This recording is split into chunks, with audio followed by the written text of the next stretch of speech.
この草原作るのに12時間かかりましたね。良くない癖が出てますね。80時間が経ちました。ここで結構難しいと思ったのが、世界観が統一できてない感じがしますよね。ブレンダーの勉強を始めて毎回思うんですけど、100時間やると自分なりの正解みたいなのが深めてきて、壮大なオープンワールドみたいなのを作ろうとしてて、方向性ミスってたなって思いました。130時間が経ちました。今までと考え方変えたら、いい結果出るようになりましたね。面白いこと気づいたので、共有していきたいと。これがね、セルルック系の難しいところではあるんですけど、いい感じの 2D っぽい雰囲気に、このランプのセルルック感がいい感じにできたんじゃないかなと思って。ディティール追い込もうと思ったら、追い込めるテクニックっていうのはあるんですが、終わりがなくなる。これマジで多分ね、初心者が陥りがちのあるあるだと思うんですよ。分かっちゃいるけど、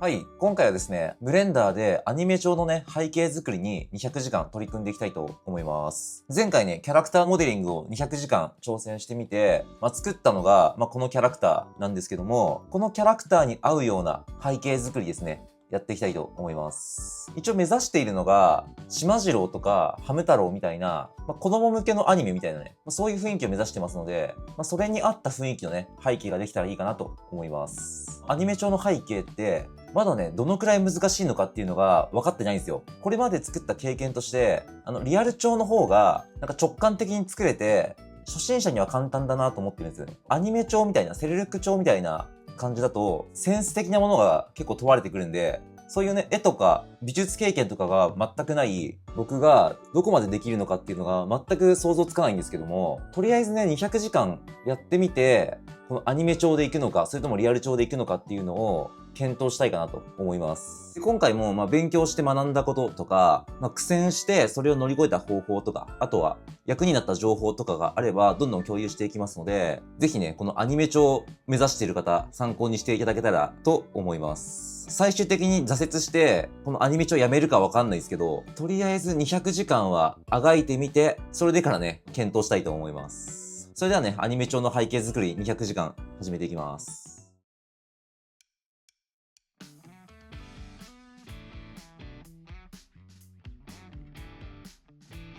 はい、今ね、これ草原作ってたんですけど、この草原作るのに12時間かかりましたね。ちょっと時間かけすぎた。良くない癖が出てますね。一応この草原見ていくと、まずデフォルトでこんな感じでふわふわ動いてるみたいなのを、ジオメトリーノードで組んだんですけど、それだけじゃなくて、例えば、この玉の様子見ていくと、よーく見ると、この玉と、干渉しないように草が動いてるんですよ。はい、こんな感じで。こんな感じで草が動いてるっていう。こうやるとわかりやすいか。こんな感じで草とオブジェクトが干渉しないようにノード組んだりとか、それだけじゃなく、さらに、今なんとなくこっち方向に風が吹いてる感じなんですけど、これを使うことによって風の向きも変えれるっていう、無駄にノード組みまくってめっちゃ時間かかりましたね。はい。ぶっちゃけ草原をただ作って、ちょっと不規則な感じに揺らすだけだったら、1時間ぐらいあれば作れると思いますね。YouTube でもチュートリアル出てると思いますんで。ただそれになんか色々アニメーションさせやすいようなノードを組みまくってたら、めちゃめちゃ複雑になっちゃいましたね。で、一応簡単に草の長さとかも変えれたりとか、それか草の曲がり度合いだとか、落ちた。風の強さを変えれたりとか、一応めちゃめちゃいじれるようにはなっているという感じですね。次、シェーダーなんですけど、色ですね、この色使い。いや、このね、アニメ調の背景って、色使いが難しいっす。最初作ったのが、こういうシェーダー組んであるんですけど、これは YouTube でアニメ調草原みたいなのを見れば、いろんな人がね、解説してるやり方なんですけど、これのデメリットは、地面に影が落ちないっていう、地面に影が落ちないっていうデメリットがあって、そこまでリアルさいらなかったら、影とか別になくてもいいと思うんですけど、ちょっとそれもったいないなと思って、なんとか影っぽいのを作ろうとして、定番のセルルック表現とかやってみたんですけど、今度はキャラクターのね、影とかもちゃんとできてると思うんですけど、そうするとアニメ調じゃなくなっちゃうっていう、ちょっとリアル調になっちゃうっていう、アニメ調の草原を意識しながら、ちゃんと後ろに影が落ちる方法ないかな、みたいなのをいろいろ模索してたんですけど、その結果、こういうシェーダーを組んだら、こんな感じにはできましたね。ちょっとアニメ調をキープしつつ、ちゃんと物体の影も残ってるっていう。これ何やったかっていうと、まず、上に行くにつれて明るくするっていうノードを組んだりとか、あとは全体的にちょっとまばらになるような色使いにしたりとか、で、あとは、先端に行くにつれて、この白いラインみたいのが入ってると思うんですけど、これを入れたりするのに苦戦しましたかね。要は、この影になってるところにも、こういう線入っちゃうんですよ。この白いラインが。これをどうやって抜いていったかっていうのが、このノードですね。この組み方が正しいのかどうかはわかりませんが、最初だとこんな感じで、影のとこにもこの線が入っちゃうんで、影感があんま出ない感じだったんですけど、なんかうまいこと、影のとこだけ線が入んないようにとかしてあげたら影感が出るようになりましたね。っていう感じで、この草原を作るだけで12時間かかったんですが、1回作っちゃえばね、あとは使い回せると思いますんで、頑張った甲斐はあったかなと思います。ただ、このアニメ調のデメリットっていうか、セルルック調のデメリットは、光で色調整ができないんですよね。どういうことかっていうと、これね、太陽の高度とかを下げれば、世界が暗くなったりとか、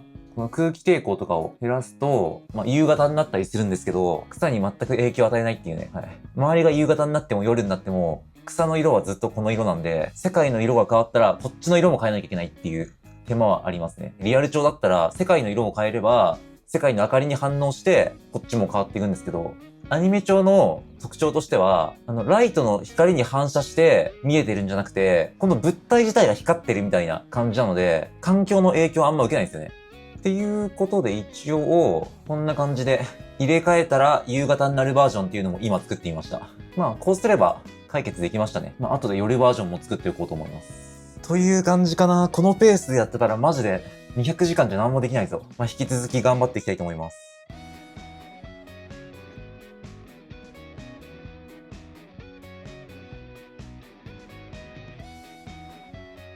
はい、背景作り始めて26時間が経過しましたので、ちょっとね、感想喋っていきたいと思います。またね、この木を作るだけで13時間ぐらいかな、使っちゃいましたね。いろいろこんな感じで試しに作ってみたんですけど、一個ずつ見ていきますね。最初に作ったのがこれです。これはですね、こんな感じで再生するとゆらゆら動いてくれるんですけど、これはですね、このテクスチャーで作った木ですね。なので結構動作も軽くて、しかもなんか 2D っぽい感じがしていいなと思ったんですけど、この作り方はね、やめました。こんな感じでカメラの向きを追ってくれるんですよ。なのでカメラ越しで見ると常に追ってくれるんで立体的に見えるみたいなね。そんな感じなんですが、カメラを切り替えるたんびに、ここの設定をいじんなきゃいけないんですよ。これカメラを切り替えるために手間が発生してるなっていうことで、ちょっとこの作り方は却下になりました。僕はもうカメラとかバンバン切り替えまくって撮影したいと思ってるんで、この作り方すごいシステムだし、別の場面で使えそうな気がするんですけど、ちょっとやめましたね。で、次に作ったのが、この木なんですけど、この木はもう一瞬でやめました。ちょっとリアルすぎるっていうのもあるし、これ重すぎるんですよ。こんな感じでゆらゆら揺れてる木なんですが、これは重すぎて使えない。出現させた瞬間にもう画面がカクつきますね。なのでやめました。で、次に作ったのが、このキーですね。ちょっとリアルなアニメ調みたいな感じで、いいかなと思ったんですが、これも重すぎっすね。頂点数が多すぎる。なので、これも結構シェーダーの作る練習とかになったんで、シェーダーこんな感じなんですけど、もっと少ない頂点数で作んないとダメだなと思って却下しましたね。なので、これもボツ。で、次に作ったのがこれ。このくらいがデフォルメ感があって、しかもめちゃめちゃサクサク動く。このくらいのデフォルメ感がいいかなって思ってますね。葉っぱが細かいと調定数が多くなりすぎて重くなっちゃうっていうことで、葉っぱをでかくして密度を上げてみたみたいな感じですね。これも全然ありかなとは思ってます。なんですけど、どうやってこの葉っぱを揺らそうかなって思った時に、この木に棒を組んでとかやって、ゆらゆら揺らすみたいな。あとは、物理演算とか使って風を吹かせてイライラさせるっていうこともできると思うんですけど、それ使うとまためちゃめちゃ重くなっちゃうんで、なんとかこれ、ジオメトリで作れないかなと思って、これもね、ちょっと絵的には気に入ってるんですけど、これ却下しました。次に作ったのが、これですね。これは結構いい感じにできたんじゃないかなと思ってます。これは、ジオメトリノードで作ってるんで、かなり動作軽いんですよ。テクスチャーでこれを作って、これを作ったら、これの分身みたいなやつを全体に散りばめていくみたいな感じで作ってるんで、めちゃめちゃ軽いんですよ。で、ジオメトリノードで作ると、アニメーションも簡単にさせやすくて、こんな感じでゆらゆらする設定も組んであります。で、しかもめちゃめちゃサクサク動くっていう感じですね。どうでしょうか。で、シェーダーとかも結構アニメっぽくなるように組んだんで、水彩画風なんですけど、光にも反応するようにしてあります。この路線が正解かなと思って、これで何パターンか作ってみましたね、あとは。で、ジオメトリとか見ていくと、結構シンプルで、こんな感じなんですけど、ジオメトリノード触ったことない人から見たら複雑そうに見えるかもしれませんが、これ超シンプルに作ってます。これ平面を適当に作って、で、この平面をこういう感じでポイントにして、で、さっきのポイントにこのテクスチャーを割り当てたみたいな感じで作りましたね。めちゃめちゃシンプルに言うとそんな感じ。で、あとは、このテクスチャーが揺れるアニメーションつけたりとか、このテクスチャーの大きさが中心ほど大きくて、外側に行くにつれて小さくするっていうノードを組んだりとか、あとは上に行くほど小さくするっていうノードを組んだりとか、で、それを混ぜて、で、あとは拡大縮小するアニメーションですね。よーく見ると、この木が伸び縮みしてるっていうアニメーションを加わってます。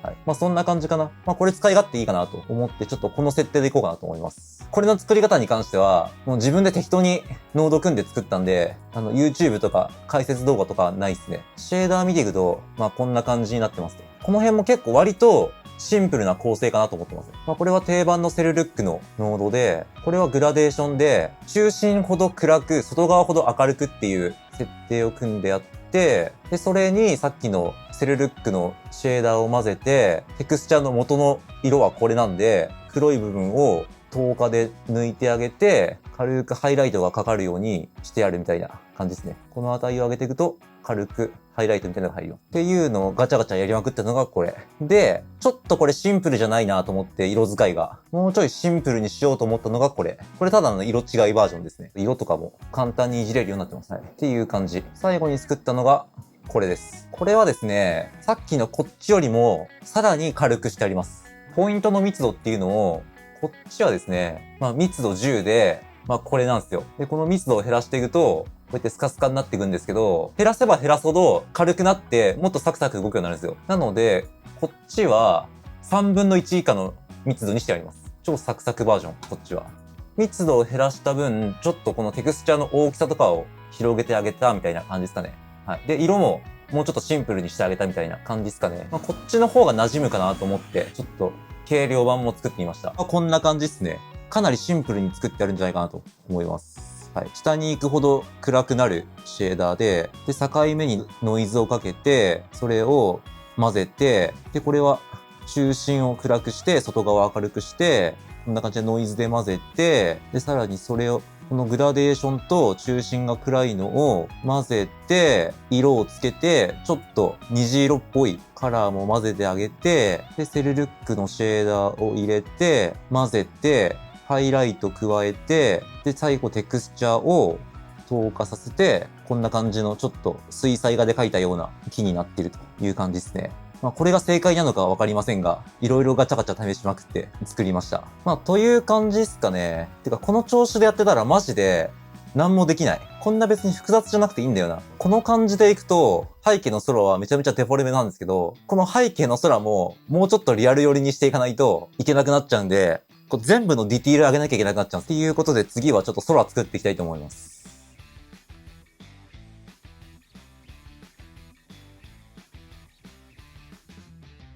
はい、背景作り始めて80時間が経ちました。結構いろいろ作ったんですけども、まずはですね、夜空ですね、と、この雲ですね。実はこういうキューブ型のやつなんですけど、この中に入ると、こんな感じで見えるっていう。もうこれ結構使えそうっすよね。これは YouTube で解説されてる方いて、それ見て作りましたね。これ基本的に、全部シェーダーで作るんですけど、シェーダーの勉強になりますね。この雲の形とか、この影の入れ方とか、勉強になりますね。で、この外の星とかも、この星はワールドなんですけど、汎用性高いし、いろいろ、これ簡単にね、自分の好きなように組み替えられるんで、これ勉強になったなって思いました。で、さっきのを元に改造して作ったのが、こっちの青空バージョン。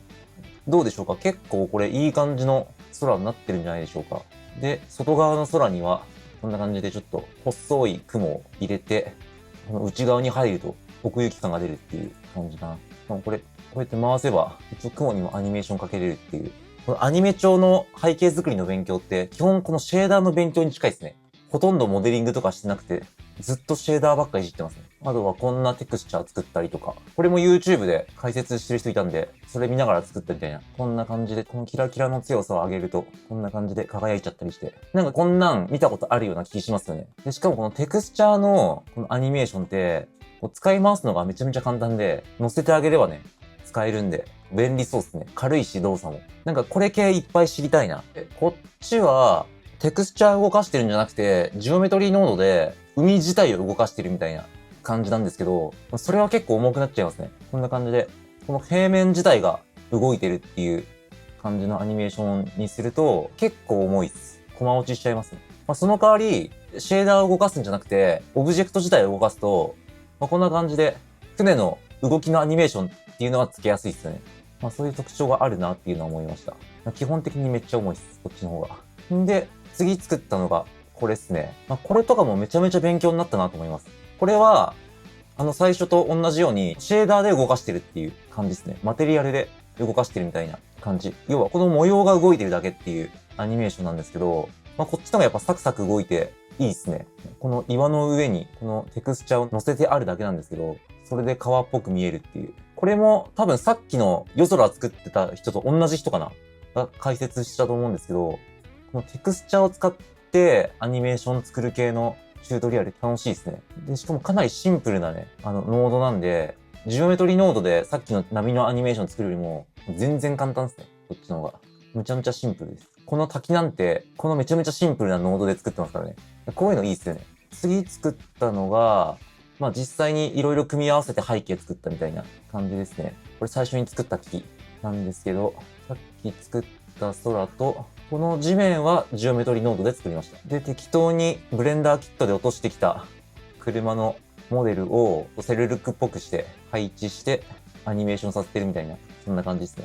ただここで結構難しいと思ったのが、世界観が統一できてない感じがしますよね。なんか上の方はアニメ調なんだけど、下の方はプレステぐらいの 3D ゲームみたいなね、プレステ2ぐらいでありそうなグラフィックになってて、これ。そこがちょっと難しいかなと思ってます。木とかもアニメ調にして、地面とかももっとデフォルメにしてみたんですが、迷走してますね、この辺は。ここで思ったのが、この木は、ブレンダーマーケットっていうアセットとかアドオンとか販売しているところで、なんか1000円ぐらいで買った木のアドオンなんですけど、これめっちゃいいっすね。僕の作った木と似てるような感じなんですけど、こっちの方が軽いし、直感的にいい感じの色とか作れたりするんで、20時間かけてね、木頑張って作ってみたんですけど、1000円ぐらい出せばね、もっといいのが簡単に手に入りましたね。ただやっぱ、勉強にはなりましたけどね、作ったことによって、シェーダーの理解とかめちゃめちゃ深まったし、購入したアセットとかも自分でカスタマイズしたりとかもできるんで、無駄ではなかったかなと思いますが、でもアセット買った方が圧倒的に早いです。っていうことで、最後に作ったのが、これ、このキャラクターが住んでいるところを作ったんですけど、どうですかね、一気にね、背景っぽくなったんじゃないでしょうか。これ、モデリングは一切しないですね。自分で作ったキャラクターだけ。このブレンダーキットから落としてきたやつを配置して、で、一応セルルック調に全部し直してあげたみたいな。で、この川とか作っちゃったりして。この草原はさっき作ったのを使い回して、空もさっき作ったのを使い回してみたいな。結構軽いんで、いっぱいオブジェクト配置しても、さっきよりも全然サクサク動きます。やっぱこの背景作りになってくると、特にこのオープンワールドっぽい背景を作ろうと思うと、各オブジェクトの軽さがめちゃめちゃ重要になってきますね。ちゃんとポリゴン数とか気にしながらやんないと、全く画面動かないみたいな状態になっちゃうんで、軽さが重要です。で、あと、ポリゴン数だけじゃなくて、透過とかを使いすぎると、かなり重くなっちゃうんで、その辺も気をつけないとですかね。この葉っぱとかも全部テクスチャー透過させてるんで、こういうのいっぱい配置しちゃうと、重くなるんですよね。この木とかも、どっかから引っ張ってきたオブジェクトをそのまま置いちゃうと、重すぎて動かないんですよ。なので自分でシェーダー組み直して軽くなるようにしないといけないんで、シェーダーの勉強は必須かなと思いましたね。どっかから引っ張ってきたアセット使うにしても、そのまま配置できるっていうことも少ないので、シェーダーのね、勉強結構重要かなと思ってます。前半で結構そこ頑張ったんでね、後半は置くだけみたいな感じになってますね、もう。作ったの多分3時間ぐらいでできたかな、これは。とにかく置いて、マテリアルいじってみたいな、その繰り返しですね。で、あとはこれ、引きで見ると、こんな感じになってるんですけど、遠くの背景どうしたらいいんだろうな、みたいなので今迷ってますね。なぜかここに大量の岩が置いてあるんですけど、後ろの空間が見えないように、これでね、隙間埋めました。この辺、なんか一工夫必要だなと思ってます。で、あと思ったのが、これあんまり複雑なジオメトリーノードを組まない方がいいですね。この草原も結構広めに配置しちゃうと重くて動かなくなっちゃうんで、最低限のノードに組み直しましたね。ただ入れてるだけのノードに組み直しました。じゃないとこんなたくさん置けない。なので、そのジオメトリーノード結構複雑そうなんですけど、実際そんな複雑なノード組んでも使わないかもしれないですね。なんなら動かなくてもいいぐらいだもんな、これ。草原とか。で、この木とかも、この敷地内にある木だけ入れてて、あとは止まってるんですけど、そんな気にならないですもんね。この物を効率よく軽く配置するのに、ジオメトリノードってめちゃめちゃ使えるんですけど、なんかアニメーションはそんな複雑なものさせなくてもいいかもしんないって思いましたね。あと120時間あるんでね、いろいろ街とかね、ダンジョンとか作ってみたいかなと思ってます。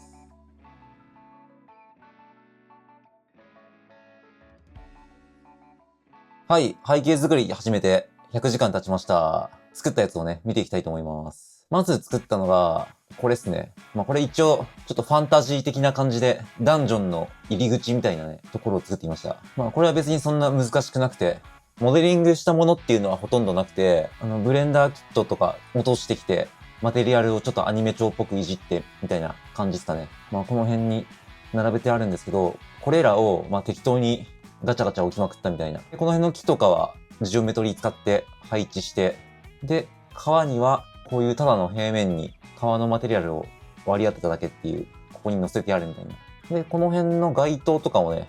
これブレンダーキットから拾ってきて、ちょっとだけ元の模様を活かしつつアニメ調に変えてあるみたいな。こんな感じのめちゃめちゃシンプルなノードなんですけども、元のこういう模様を一旦カラーランプでシンプルにして、で、そこにセルルックの定番のノードを組み合わせて、で、混ぜるみたいな感じですね。で、ライト当てたらこんな感じでアニメっぽい影になるみたいな、っていう感じで作ってます。この橋もブレンダーキットで落としたやつを調整するみたいな感じですね。このぐらいのクオリティだったら結構簡単に作れますね。これ多分2時間ぐらいでできたと思います。とにかく難しいことはしてないです。次に作ったのがこれですね。はい。街。ちょっとファンタジー系の街を作ってみました。こんな感じで外壁があって、そこを通ると、こんな感じのちっちゃいちょっと街が広がってるみたいな感じですかね。屋台があったりとか、なんか武器屋とかお店とかね。これは結構時間かかりましたね。これもモデリングは一切してないです。ブレンダーキットで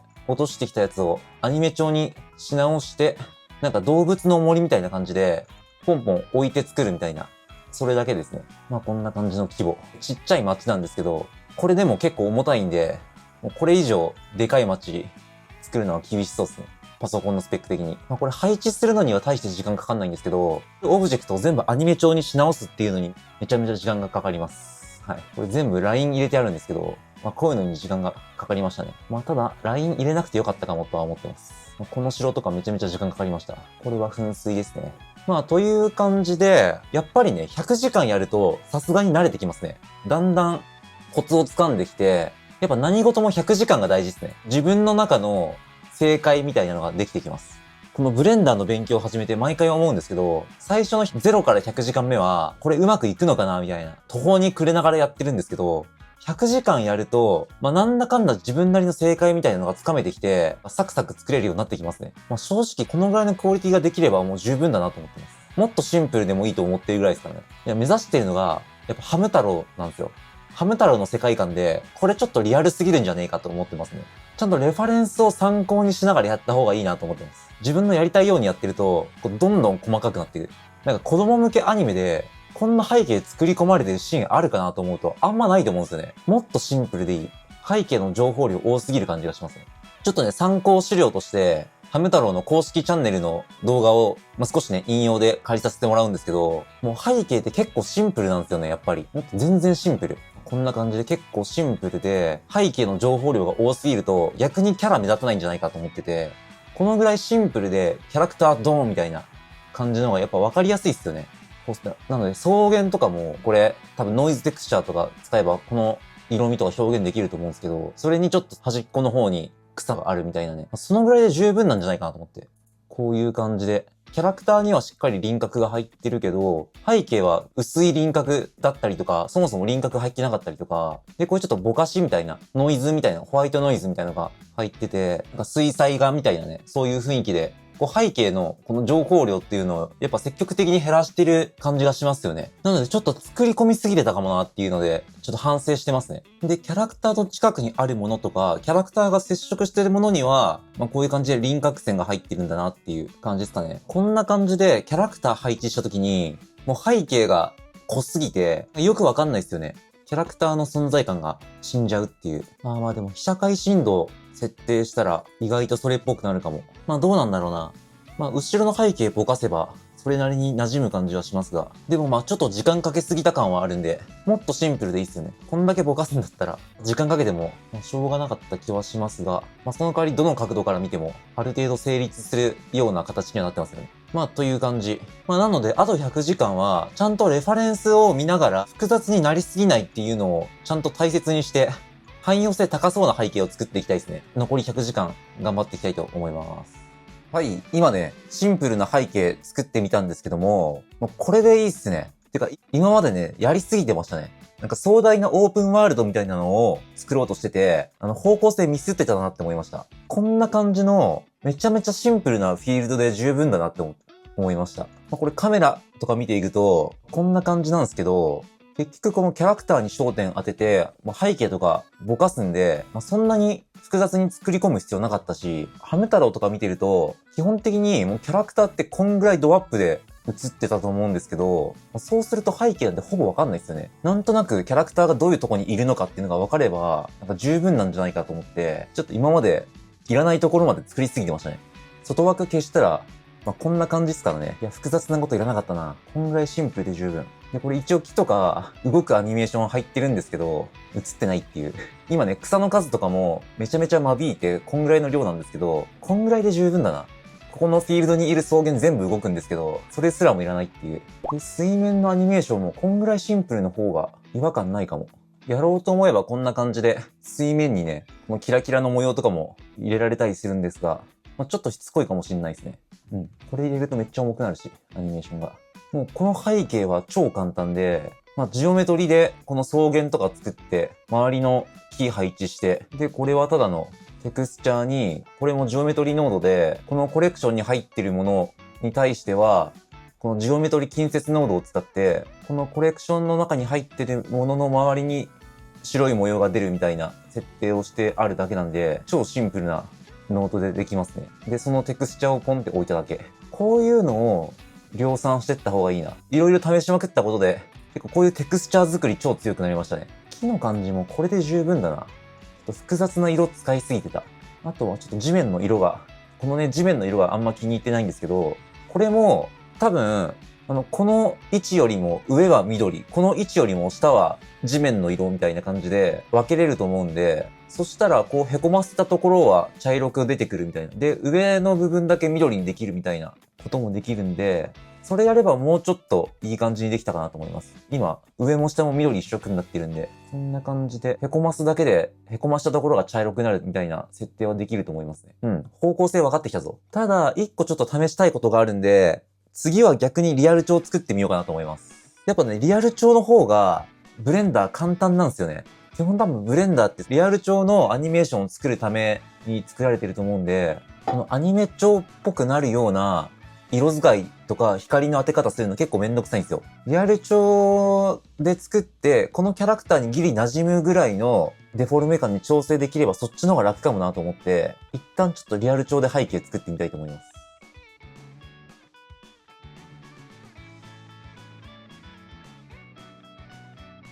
背景作り始めて130時間が経ちました。で、今こんな感じの背景作ってみたんですけども、ちょっとね、今までと考え方変えてやってみたら、結構いい結果出るようになりましたね。あとは、ちょっと面白いこと気づいたので、そのあたりも共有していきたいと思います。どういうプロセスでね、ここにたどり着いたかっていうところから説明した方が分かりやすいと思うので、一旦ちょっとね、この前に作ったやつに戻ります。さっきのやつの前に作ったのがこれなんですけど、周りのオブジェクト、リアル調に変えてみたんですよ。で、リアル調に変えてみて、で、マテリアルだけちょっとセルルックっぽい色にするっていうのを実験でやってみたんですけど、で、これなんかうまくいかなくて、あんまりね、キャラにも背景が馴染んでないじゃないですか。ちょっと浮いてるみたいな、合成感があるみたいな、そんな感じがしちゃうんですけど、で、これの原因何かって考えたときに、めちゃめちゃ重要なのが、地面ですね。地面が馴染めてないと、もう全部馴染めてないです。この辺の草とかも、リアル調のやつを、ちょっと色変えただけなんですけど、これは多分これで成立するんですよ。で、この辺のこういうオブジェクトとかも別に馴染んでないことはないと思うんですよ。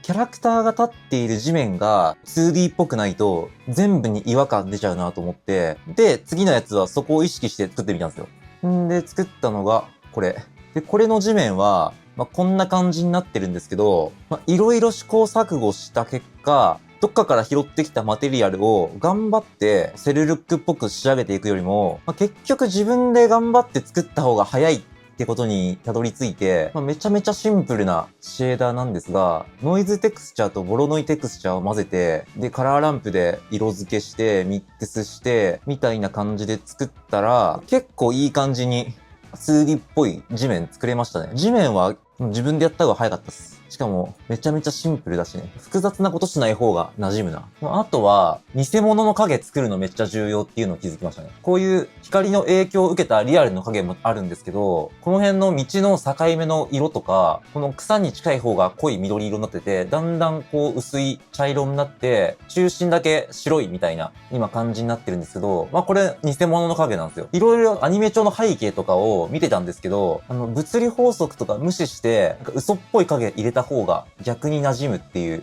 そんな感じですかね。で、常にどっかしらグラデーションかけて、一定の色になるところがなるべく少ないようにするっていう感じかな。ちょっとこれ草とか一回どかすと、で、道のとこだけこっちの色になるように。で、それ以外がこの色になるようにっていう感じで組んでるんですけど、この偽物の影入れないと、こんな感じなんですよ。全然こう馴染んでないみたいな。このテクスチャー感みたいなのがめっちゃ目立つんですけど、この境目の間に影みたいのをつけて、でこのぐらいわかりやすく、大げさに偽物の影みたいなのを作ってあげた方が馴染みますね。ぼかした上で草系を配置していくと、結構いい感じに馴染むんじゃないでしょうか。これで偽物の影消したら、こんな感じ。馴染み感がだいぶ違いますよね。これ結構大事なのかもしれない。で、あとは、この辺の草のオブジェクトなんですけど、結構リアル調のやつ使ってるんですよ。今までずっと透過したテクスチャーを使ってたんですけど、そうじゃなくて、ちゃんとモデリングされてるやつ。リアル調のモデルを色だけちょっとセルルックっぽくしたみたいな。そんな感じですね。単体で見るとこっちなんですけど、これも影作ってないんですよ。偽物の影。グラデーションで、この下の方だけこう暗くしてあるっていうだけ、上の方はちょっと明るくするみたいな。ちょっと影入れてるわ。こんなもん。こんなちょびっとだけ影の効果入れてて、ほとんどこの黒い影が入んないみたいな状態にしたら、結構いい感じに馴染んだんじゃないかなと思います。これでしっかり影入れると、よりリアルな感じにはなるんですが、こんな感じで一気に 2D 感がなくなっちゃうんですよね。なので、この影なくてもいいくらい。多分なくても馴染むと思う。こんなもん。で、これもそんな感じか。この辺の黒いのは、グラデーションで作った影。この辺の明るいのは、光が当たって明るくなってるんじゃなくて、グラデーションで明るくしてるだけっていう。なので、ライト関係なくこの色っていう。で、確かこれ入れなくてもよかったんだけど、この影、このディフューズ BSDF を使って影を入れることができるんですけど、ちょっとこのディティールを際立たせるために入れたみたいな感じですかね。なくてもいいぐらい。なきゃないで、これはこれで可愛い感じにはなると思いますね。なくてもいいぐらい。ちょっとディティールがぼやけすぎちゃったから入れたみたいな。っていう感じで、この木とかもそうだ。この木も葉っぱの形をした絵を透過させるみたいな感じで葉っぱにしてたんですけど、それをやめて、こんな感じの葉っぱっすね。これはブレンダー標準アドオンの、これ、なんとかツリージェンっていうやつを使えば誰でも生成できます。で、この木はさすがに影入れないと、こんな感じ。でもなくても可愛い系になるって感じかな。入れるとちょっとリアルさが増すみたいな感じなんですけど、これも弱く、めちゃめちゃ弱く、薄い水色混ぜてるみたいな。そんな感じでめちゃめちゃ弱く入れて、で、この辺の暗いのはグラデーションで、もう色で作ったっていう感じで、この辺のなんか角の光っているハイライトみたいなところは、このレイヤーウェイトを使って光らせてますね。こんな感じで。このオブジェクトの輪郭あたりが白になるように。で、そこに明るい白を混ぜてるみたいな感じ。そうするとちょっとハイライトっぽく入るんで、影をしっかり出していくっていうよりかも、光が当たってるところの明るさを強くするみたいな、そんな感じでやったら結構馴染むアニメ調っぽい感じになりましたね。で、そしたらコンポジターをオンにすると、こんな感じなんですけど、まあ、正直コンポジター全然詳しくないんですけど、この桑原っていうのを混ぜると、色のこの輪郭がちょっとぼやけるんで、より馴染みますね。まあ、6とかにするとわかりやすいかな。こんな感じで。ちょっと水彩画っぽい感じになってくれます。まあ、6にするとめちゃめちゃ重くなるんですけど、3くらいやったらそんな重くないし、まあ、書き出すときはちょっと高めにするといいのかなっていう。で、あとはグレア入れて、ミストっていうのを入れて、ちょっと奥の方は霧がかかったような感じにしてあって、で、最後オーバーレイでちょっと黄色っぽいのを混ぜることによって、なんか全体がいい感じに馴染むのかなと思います。コンポジット多分やろうと思えばもっと色々あるんだろうけど、まだあんまりこの辺触ったことないので、まあ、素人が朝知恵で触りすぎるとぐちゃぐちゃになるかなと思って、こんなもんにしてあります。かなりリアル調のオブジェクトなんで、頂点数結構多いんですけど、10日使ってた方が全然重たいですね。今まで作った背景の中で一番ね、オブジェクトがてんこ盛りの状態なんですけど、10日を一切使ってないんで、こっちの方がサクサク動きます。YouTube のそのアニメ調のチュートリアルを見ると、基本的に草とか木の葉っぱとか、みんな10日でやってるんですよ。まあ、10日っていうのは、こういうやつですね。もともとはこういうテクスチャーなんだけど、この黒い部分の色を透過させることによって草っぽく見せてるみたいな、この葉っぱっぽく見せてるみたいな感じなんですけど、この透過で作ったテクスチャーをたくさん置くと、ポリゴン数は少ないんだけど、重くなっちゃうんですよね。で、なんならちょっとノイズ乗ってて、そのティザーをブレンドにするとちょっと良くなるんですけど、それでもちょっとノイズ乗っちゃってるか。まあ多分他にももっと綺麗に見せる方法あると思うんですが、とにかく重くなるんですよね。で、チャット GPT に聞いたら、この透過を使ったテクスチャーの方が、ポリゴン数は少ないんで、単体で見ると軽いんですけど、これを大量に配置して、このテクスチャー全部透過処理するってなると、結構、GPU の性能が高くないと、遅くなっちゃうらしいんですよ。一個一個はめちゃめちゃ軽いデータなんですけど、一個一個ね、透過の計算しなきゃいけないので、まあ、それで結構重くなっちゃってるのかなっていう感じですかね。この木とかも全部透過なんですよ。なので、なんか透過を使いすぎると結構重くなっちゃうらしいですね。もしかしたら使ってるパソコンによっては、透過を使ってデータ量を軽くしていくよりかも、意外とこういうハイポリゴンな状態であっても、インスタンスを使ってね、大量に配置していくのであれば、この1本目はデータ量多いんですけど、このインスタンスで作ったこっちのモデルとかは結構多分軽いデータになってると思いますので、もしかしたらハイポリゴンで1個作って、インスタンスで大量に複製していった方が、見た目も自然だし、処理も軽いかもしれないです。もうパソコン重くなるから、頑張ってテクスチャーでやってたんですけど、逆にこっちの方が軽いっていうのをね、これで発見しました。この色が一本一本微妙に変わっているのは、そういうノードがあります。これが木のノードなんですけど、最後の方にこの HSV 入れて、この色相のところにオブジェクト情報のランダムっていうのをつないで、範囲をね、いい感じに絞ってあげれば、インスタンス一個一個が違う色になります。っていう感じ。ここに到達する前に、最初、こういうローポリの草とかもね、やってみたんですけど、ローポリの草をいくら足しても、ずっとこの雰囲気なんですよね。初めからちょっとリアルな草をいい感じの量で入れてあげた方が、目指してた雰囲気には近づいたかなっていう印象ですね。この中で作ったのは、この謎の街灯だけですね。一応くるくる回る設定にはしてあるんですけど、僕がモデリングしたのはこれだけです。で、コンポジターをオンにしたら、こんな感じになると。で、あとは、この背景は全部ジオメトリーノードで作ってあるんで、平面追加して、カーブで適当に道の線を作ってあげて、この平面にさっき作ったジオメトリーを適用させてあげると、一発で再現できますね。で、あとは、草の密度増やしたりとかっていうのをいろいろ調節できるようにしてやると。もう平面にペン書きするだけで、テクスチャーもね、勝手に割り当ててくれるっていう。こんな感じで。アンリアルエンジンで作ってる人の動画とか見てたんですけど、アンリアルエンジンで作ってる人はね、ペンでこう書いていくだけでそこに道ができるみたいな感じでやってたので、それいいなと思ってね、ブレンダーでもそれできないかなと思って、ちょっとこんな感じでノード組んでみました。一個一個個別に動かすみたいなアニメーションを加えたい時に複雑なノードを組むことになるんですけど、いやでもいろんなアニメをこう参考にしてみたんですけど、背景動いてるアニメなんてほぼなくて、風が吹いた表現として木が動くぐらいであって、基本木とかこの草原とかって動いてないんですよね。という感じであと70時間あるので、一応目標としては、こんな感じの自然系に特化してやっていこうかなと思ってます。いろんな建物作ったりとか、現代的なやつ作ったりとかっていうのは、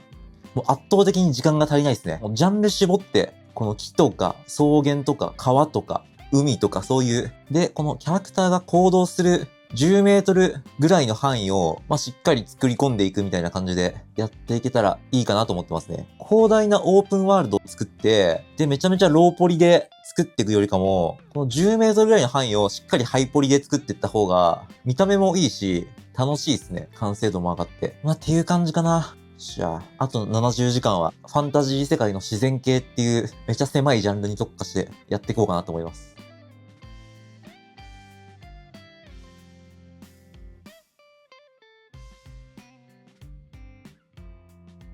はい。アニメ調の背景作り始めてから193時間経ちましたので、作ってきたものね、見ていきたいと思います。一つ目に作ったのがこんな感じなんですけども、こんな感じで結構いい感じのセレルック感出てるんじゃないでしょうか。で、これがこの地面のシェーダーなんですが、これマジでね、これ見るとマジで頭ぶっ飛びそうになると思うんですけど、これ全然実は難しくなくて、こういうベースのカラーに、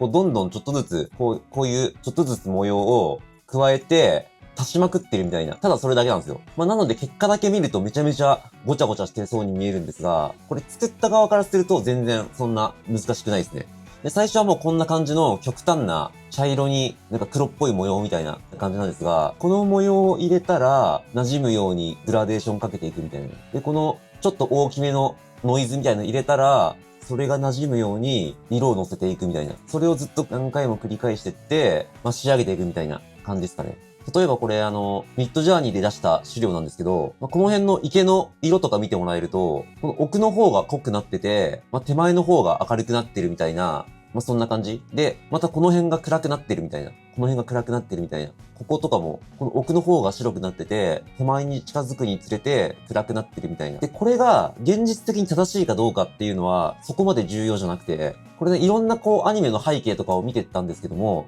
必ずどっちかの方向に向けてグラデーションになってましたね。キャラクターが立っているところが一番濃くて、奥の方が明るくなってたりとか、逆に奥の方が暗くて、キャラクターが立っているところが明るくなってたりとか、あんまり現実とか関係なく、どっちかに向けてグラデーションを作るっていう。こういう完全の 2D だったら、奥の方を暗くとか手前の方を明るくとかしてもいいと思うんですけど、それを 3D でやると、例えば家の方を明るくして、この手前側を暗くとかしちゃうと、カメラの向きがね、逆になった時に、なんか変に見えちゃうじゃないですか。なので360度、どっから見ても成立するようなグラデーションにしなきゃ、なんか違和感出るなと思って、やったのが、この全体的にでっかい虹色を入れるみたいな。これなんですけど、これを全体的にかけることによって、なんとなく画面のどっから見ても、グラデーションがかかってるような感じにしたみたいな。これやったら結構、馴染みましたね。逆にこれなくすともう、どっから見ても一定の色になっちゃうんで、結構3D のゲーム感みたいなのが出ると思うんですけど、あとはこれ大事。この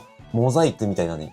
これを入れると、一気に水彩画感が出るっていう感じですかね。なしだとこんな感じで、やりすぎるとこんな感じなんですけど、これをいい感じに混ぜていくと、なんとなく全体にぼかしがかかって、滲み感みたいなのが出ますね。で、あとはこれかな。ここに、フェイクシャドウを入れてます。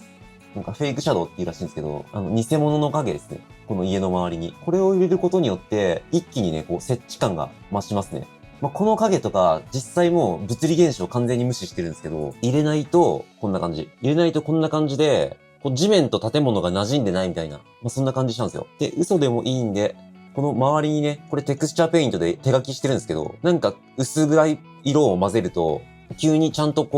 地面の上に建物が乗っかってるみたいな、そんな感じがするんじゃないでしょうか。これあるとないとでだいぶ違いますよね。この辺の周りの草にもちょっと入れてます。こんな感じで、フェイクシャドウを入れたいところを白く塗って、で、カラーランプでちょっと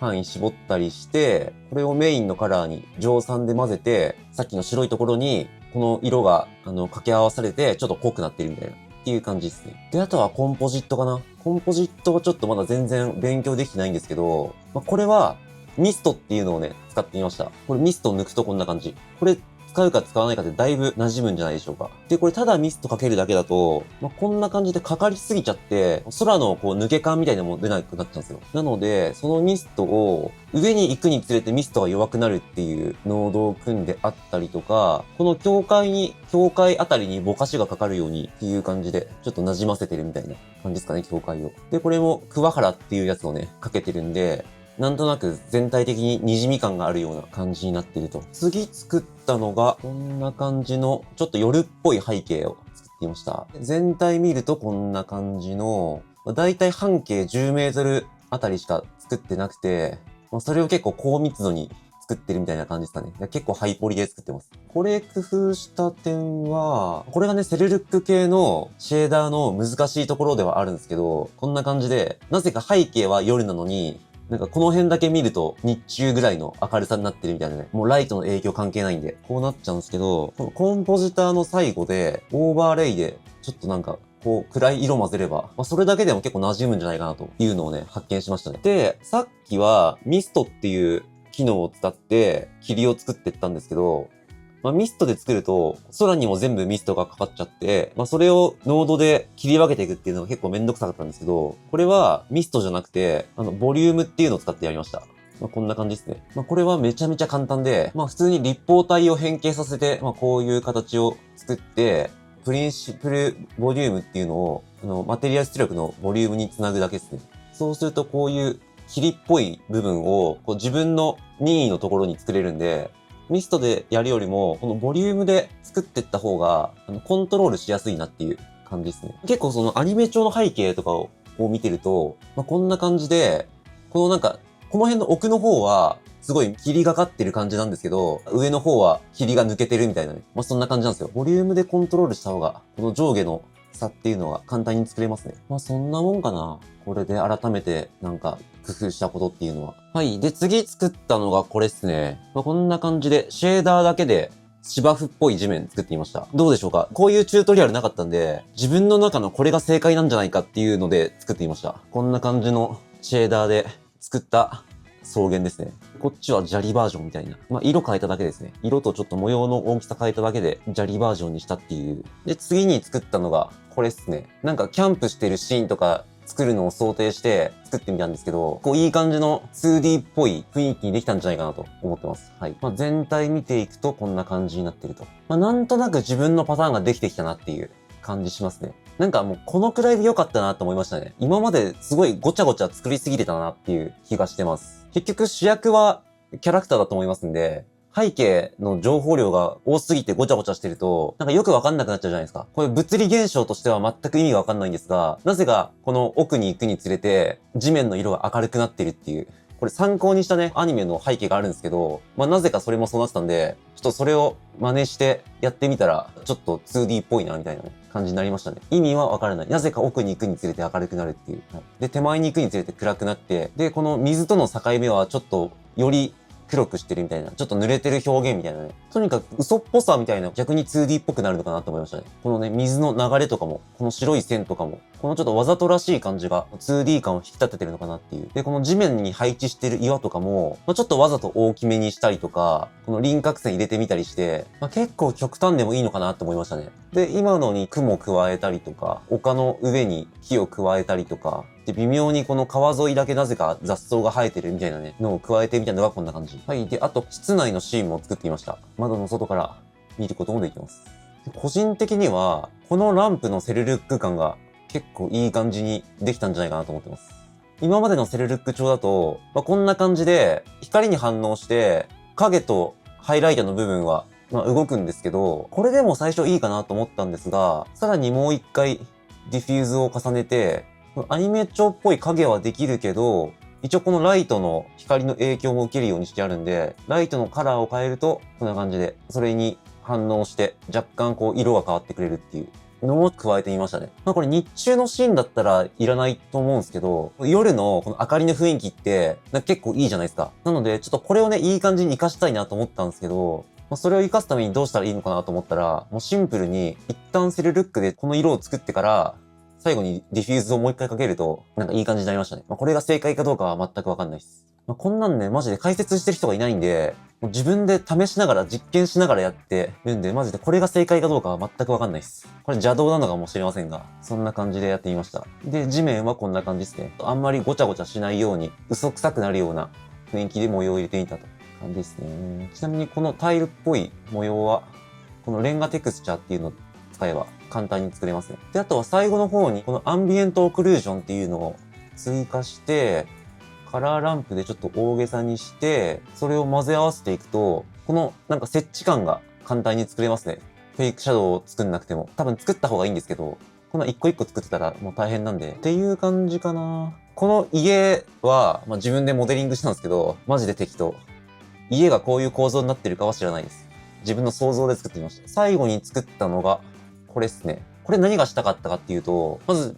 コンクリート系の、地面作りたかったっていうので、これ作ってみたんですけど、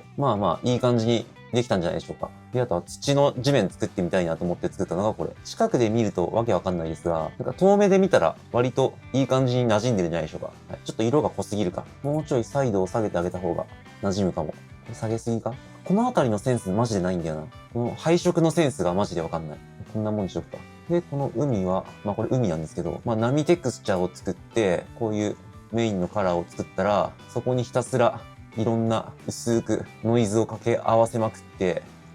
これなんか発見したんですけど、レイヤーウェイトで、こういう奥を白、手前を黒みたいなのを作って、カラーランプでギュッとこうちっちゃくして、それで白い部分にこの放射でこう白を加えて、で、このカラーに放射直接つなげないんで、このシェーダー RGB 化一回かませて、強さ5ぐらいにすると、なんか遠くがこうキラキラ光ってるっていう表現が作れましたね。はい、カメラの向き変えても、遠くの白いとこがね、追従してくれるんで、これなんかめちゃめちゃいい方法を見つけたな、みたいな気がしてます。こういうのを発見していく作業みたいな感じになってますね。で、あとは、ちょっと大げさに波の白い部分にもこの放射の色を加えて、こうやって見ると意味わかんないんですが、キャラクター越しにこの角度から見ると、割とこう海の波がキラキラ光ってるように見えるんじゃないかなっていう、そんな感じ。とにかく嘘っぽく大げさにっていうのを意識して作ったみたいな感じですかね。この辺は。で、あとは、奥行きをなんかもっと上手く見せたいなと思って考えてたんですけど、こんな感じでこういうなんかゴツゴツした平面を重ねてるんですが、これね、奥行きありそうに見えてると思うんですけど、これ単純に手前はちょっと濃いめの緑にして、これ後ろ全く同じオブジェクトなんですけど、奥の方はこう水色をちょっとスクリーンで混ぜることによって、なんか疑似ミストみたいなのを作って、なんか奥行き感出したみたいな感じですかね。で、手前はちょっと濃い青を混ぜてっていう感じですね。で、この山と山の間に雲を挟んだみたいな。こんな感じに仕上げたみたいな感じですかね。こんなもんなのかなと思ってますね。なんか素人がやるならこんなもん。あと作業時間的にももうこんなもんが限界なのかなと思います。こだわろうと思えば、なんかもっとこの縁石と道路の境目に土が混ざってたりとか、やろうと思えばできるんですけど、例えばこの割れ目とかに苔が生えてたりとかも、やろうと思えばできるんですが、全部にそこまでやってたらマジで時間かかるぞと思って、こんなもんで留めておこうかなと思います。別にそんな難しい作業ではないんですけどね。簡単にやるとしたら、はい、今ね、ちょっとやってみたんですけど、この道路の端に行くにつれて、この緑を足すっていう、これですね。これを追加したりとか、あとこのひびの割れ目に対して、ちょっと緑を追加するみたいなのをやると、結構この道路のクオリティっていうのは結構上がったんじゃないかなと思います。作業自体は別に大して難しい作業ではないんですよ。ここをリアルにすることによって、なんか縁石のところがなんかすごいチープに見えちゃうっていう。多分この縁石のところをまたこのクオリティに合わせてディティール追い込んでいくと、今度はこの土のところがシンプルに見えすぎちゃうみたいな。で、ここを追求していくと多分草とかももっとディティール追い込んでいかないと、統一感がなくなっちゃうみたいな感じになってっちゃうと思うので、ディティール追い込もうと思ったら追い込めるテクニックっていうのはあるんですが、もう終わりがなくなるっていうね、そんな感じ。一人で背景作りもアニメーションもキャラクターモデリングを全部やんなきゃいけないっていうことを考えると、できるっちゃできるけど、やめ時がわかんなくなるんで、あえてこのぐらいで留めておいた方が逆にいいのかなとか思ってますね。このぐらいシンプルにした方が、縁石のリアリティ追求しなくても、なんかこっちの方が成立してると思うんですよ。こんなもんで十分なんじゃないかな、さすがに。じゃあね、残りまだ7時間ぐらいあるんで、残りはね、ひたすらストックを蓄えて終わろうかなと思います。